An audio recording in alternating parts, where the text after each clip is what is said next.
सर्वांनी इंद्रजित बाबांनी या सभासदांना केंद्रबिंदू मानून काम केलं.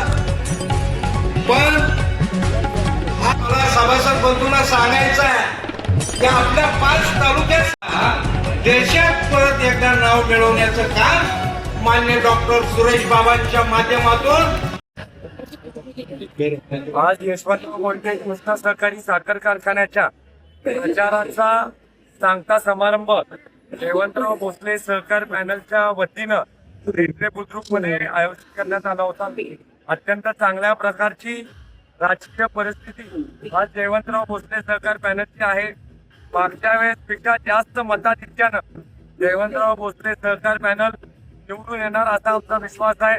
मागच्या 5 वर्षामध्ये कारखान्याचा विस्तार करण्याच्या बाबतीमधलं काम असेल, कारखान्याचा नवीन इथेनॉल प्रकल्प करण्याच्या बाबतीमधलं काम असेल, कारखान्याच्या डिस्टलरीचं एक्सपान्शन करण्याच्या बाबतीमधलं काम असेल, पारदर्शक कारभार आदरणीय सुरेश बाबांच्या नेतृत्वाखाली कारखान्यामध्ये झाल्यामुळे मला खात्री वाटते मागच्या वेळेपेक्षा उच्चांकी मताधिक्यानं पॅनल निवडून येईल.